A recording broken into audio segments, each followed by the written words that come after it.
Hi everybody, I wanted to do the last three multiple choice problems from the 6.9 packet via video to save us some class time. But if you watch this video and the problems don't make sense to you, just let me know. Come see me outside class and I'll be happy to explain them to you. So number 21, you're given a definite integral and you're told what it equals, and you will try asked to find this value k. So the way you approach this is, you know we're finding a definite integral, so I'm going to go ahead and find that integral, and I can see that this is going to be a u substitution, where my u is x squared plus 6. So I'm going to take my derivative, I'm going to solve for dx, I'm going to plug that in for dx,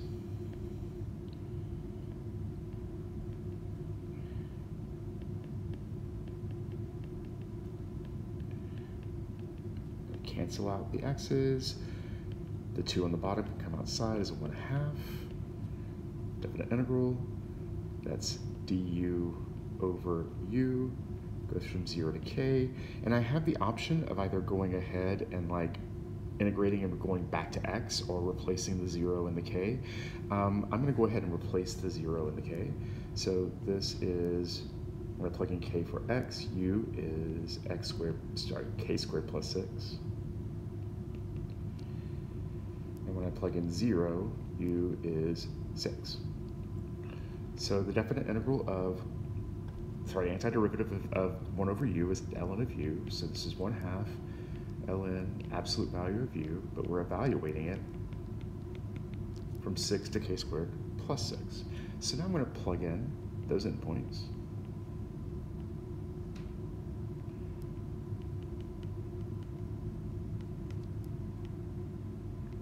Wow. And this is the definite integral with k in it. Now we're told that it equals 1/2 ln 6. Right? So that means basically, if I'm trying to solve for k, if I multiply the whole thing by 2,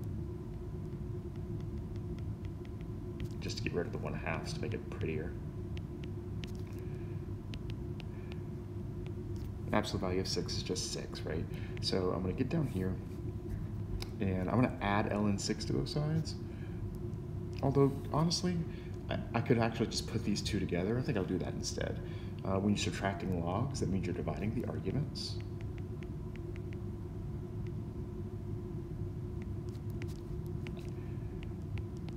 Now, we're told that k is greater than 0, so the thing that's on the inside here, k squared plus 6, is always going to be positive, so we don't have to worry about those absolute values anymore. And since we have two ln's that equal each other, their arguments have to equal each other. So k squared plus 6 over 6 equals 6, and then we can solve it from there.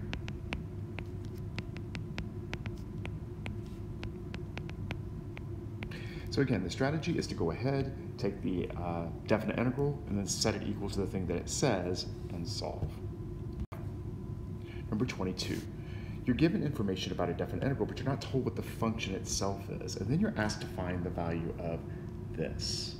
Now, the 4 and the 1 often just throw people, but remember, we can replace the endpoints if we're doing a u substitution.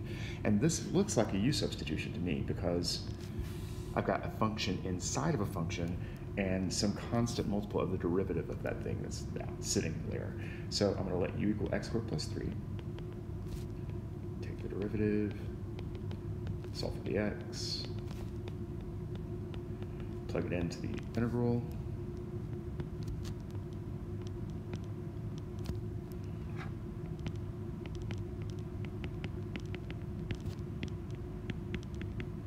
Cancel, pull the 1/2 out in front, replace the u, and now when I go to do my endpoints, when x is 4, my u is 19, and when x is 1, my u is 4, and now you see where the 19 and the 4 come from. So basically, this definite integral I just found is 1/2 the definite integral from 4 to 19 of f of u du. So if you look at that, they tell you up here that that integral itself is 10, so this integral is half of that, which is 5. So again, do your substitution, replace the endpoints if you need to, and then see if it matches the information. Now, number 23, this is, if you look at this, you can see this is not going to be a u substitution problem directly, because if I tried to do u equals 16 minus x squared, the derivative of that is negative 2x, right? And there's no negative 2x that's on top, that will cancel.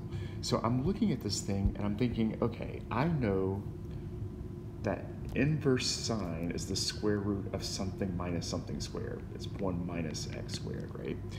So what I've got here is a 16 instead of a 1. So what I'm going to do, and this is a little bit clever, is I'm going to make this where the thing under the radical, when I do a substitution, is going to be a constant multiple of 1 minus x squared.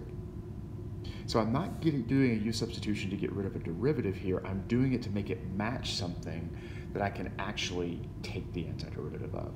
So if I look at that x and I say, hey, if that x were 4u, when I plug that in,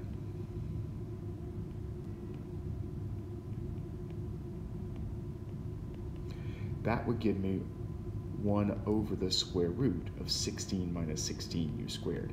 That is a constant multiple of 1 minus something squared, right? So what I'm going to do is go ahead and simplify this. So this is 1 over the square root of 16 times 1 minus x squared.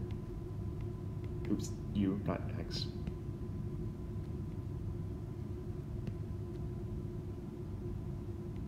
There we go. And that 16, I can pull that out of the square root as a 4, and so that will fit a 1/4 in front of the whole integral. Now, don't forget, we still have a dx sitting there. We need to get rid of that. So if I come over here, this time, instead of finding like du dx, because my x is by itself, I'm going to find dx du. And that would be 4. So dx then is 4 times du.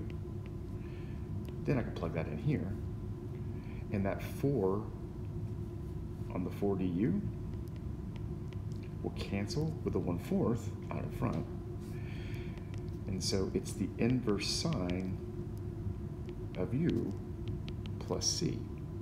And my original u, x equals 4u, so u was x over 4, and there we go.